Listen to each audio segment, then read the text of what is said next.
उसकी वजह से सीट अभी तक रुक हुई हो और जैसे इस्तीफा स्वीकार होता है कांग्रेस संभवतः उनका टिकट जारी कर सकती है।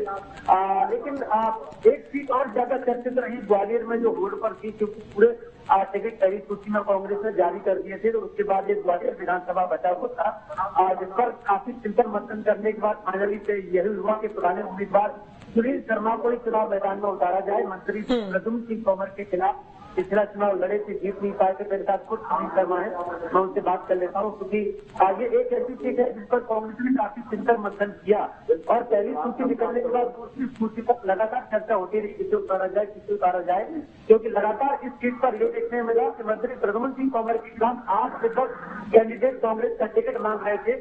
आखिरकार कांग्रेस ने भरोसा अपने पुराने प्रत्याशी रहे सुनील शर्मा पर ही किया। बात कर लेता हूँ सुनील जी, लंबी जद्दोजहद के बाद तमाम प्रत्याशी कांग्रेस का यहाँ कोशिश कर रहे थे, लेकिन पार्टी ने आप पर भरोसा जताया। पिछला चुनाव आप नहीं जीत पाए, इस बार क्या कुछ लग रहा है आपको, क्या कुछ अच्छा होने वाला? पहले तो मैं ग्वालियर विधानसभा की जनता, देवतुल्य मेरी जनता है, उसके चरणों में मेरा नमन। फिर परमपिता परमात्मा की के चरणों में करता हूं, फिर मैं वरिष्ठ नेतृत्व को भी नमन करता हूं और मुझे संपूर्ण विश्वास है कि जनता जो मेरी भगवान है उसका आशीर्वाद मुझे मिलेगा, कांग्रेस पार्टी को मिलेगा। कांग्रेस पार्टी की प्रचंड जीत होगी और कमलनाथ जी मुख्यमंत्री होंगे। आपका मुकाबला सुनील जी एक ऐसे कैंडिडेट से है जो बिल्कुल डाउन टू अर्थ माने जाते हैं, प्रद्युम्न सिंह तोमर। किसी के भी घर खाना खा लेते हैं, कहीं भी बैठ जाते हैं, किसी के यहाँ भी लगातार जो उनका व्यवहार रहा है उस टाइप की चर्चा वो खुद भी करते हैं कि मैंने मंत्री पद का कभी सुख नहीं भोगा। सुख तो बहुत भोगा है, जनता को सब पता है। और जो उनकी स्थिति बता रहे हैं, जनता उस स्थिति को समझ चुकी है कि अब ढोंग नहीं चलेगा। जनता असली सेवक को चाहती है, जनता सब समझती है और ये चंबल की धरा है, ये गालव ऋषि की तपोभूमि है। ये कभी ना किसी को धोखा देती है, ना धोखे देने वालों को बर्दाश्त करती है। तो मुझे पूरा विश्वास है कि ग्वालियर का जो मेरा भगवान है, जनता है, ये इस बार आशीर्वाद कांग्रेस पार्टी को देगी और धोखेबाजों को सबक सिखाएगी। ग्वालियर में कांग्रेस पार्टी ने अपने कुछ टिकट कांग्रेस ने बदल दिए, दतिया का बदल दिया है, पिछोर का बदल दिया है। तो यहाँ जिन लोगों को टिकट दिया फिर उनसे वापस लेना, ये नाराजगी का सामना नहीं करना पड़ेगा? कांग्रेस पार्टी का एक एक कार्यकर्ता अनुशासित सिपाही है और वो अनुशासित सिपाही हाथ का पंजा देखेगा और कांग्रेस पार्टी को देखेगा। ग्वालियर में हम देख रहे हैं कि पिछला जो 2018 का इलेक्शन हुआ था सुनील जी, उसमें कांग्रेस 5 सीटें जीत गई थी, लेकिन उपचुनाव में कुछ लोग जीत गए जो ज्योतिरादित्य सिंधिया के साथ चले गए। इस बार क्या उम्मीद लग रही थी, इसमें क्या परिणाम आने वाले? इस बार अप्रत्याशित और प्रचंड बहुमत से आप देखना कि चंबल संभाग में प्रचंड बहुमत से कांग्रेस जीतेगी और मध्य प्रदेश में भी प्रचंड बहुमत से जीतेगी। मैंने कहा बारंबार कि ये मध्य प्रदेश की जनता चंबल संभाग की धरा और गालव ऋषि की तपोभूमि धोखेबाजों को बर्दाश्त नहीं करेगी।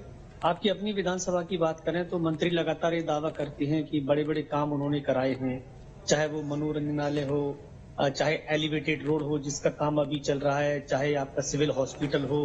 आपको कहीं कोई कमी नजर आई इस विधानसभा में अभी? मैं ये पूछना चाहता हूँ माननीय से प्रद्युम्न सिंह जी से, सिविल हॉस्पिटल में कभी आप जाइए, वहाँ का दौरा करिए कि जो दवाइयाँ वो उपलब्ध नहीं है, लोगों को भर्ती कराने के लिए जगह नहीं है, तो कौन से सिविल हॉस्पिटल के विकास की बात करते हैं?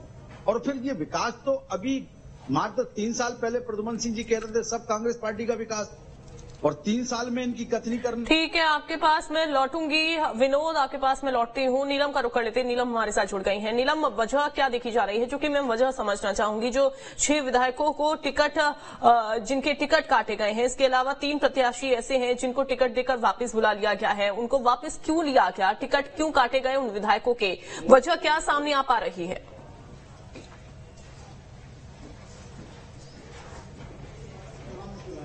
जी देखिए, बिल्कुल जो है कांग्रेस ने अपनी जो आखिरी लिस्ट जारी की उसमें जो है हमने देखा कि 3 प्रत्याशियों की जो है टिकटों में फेरबदल किया गया। सबसे पहले अगर हम बात करें पूर्व विधानसभा अध्यक्ष एनपी प्रजापति, इस बार उन्हें गोटेगांव से टिकट दिया गया है। देखिए, पहली लिस्ट में जो है गोटेगांव से प्रत्याशी की नाम की घोषणा कर दी गई थी, पर जिस तरह से जो है नाराजगी सामने आई कार्यकर्ताओं की और गोटेगांव से एनपी प्रजापति को ही और उन्हें जो है गृह मंत्री नरोत्तम मिश्रा के सामने दतिया से कांग्रेस ने चुनावी मैदान में उतारा, पर यहाँ पर भी जो है नाराजगी देखने को मिली। कार्यकर्ताओं को कहना था कि वो लंबे समय से पार्टी से जुड़े हुए हैं, पर अवधेश नायक जो कि कुछ समय पहले पार्टी में आए हैं, पार्टी ने उन्हें मौका दे दिया, तो इस वजह से जो है अवधेश नायक का टिकट काट दिया गया। वहीं अगर हम पिछोर से बात करते हैं तो पिछोर में भी यही बात देखने को मिल रही थी। नाराजगी कार्यकर्ताओं की काफी ज्यादा देखने को मिल रही थी और कांग्रेस जो है इस समय किसी भी तरह का खतरा मोल नहीं लेना चाहती, खासतौर पर कार्यकर्ताओं की नाराजगी उठाने का, क्योंकि निचले स्तर पर काम करना कार्यकर्ताओं का ही काम होता है। जनता को जुटाने से लेकर के वोट बढ़ाने के लिए कार्यकर्ता ही काम करता है। ऐसे में अगर प्रत्याशी के समर्थन में कार्यकर्ता काम नहीं करेंगे तो उसका नुकसान प्रत्याशी को तो होगा ही, पार्टी को भी होगा, और यही वजह जिन 6 विधायकों के टिकट काटे गए हैं, अगर हम उनकी बात करते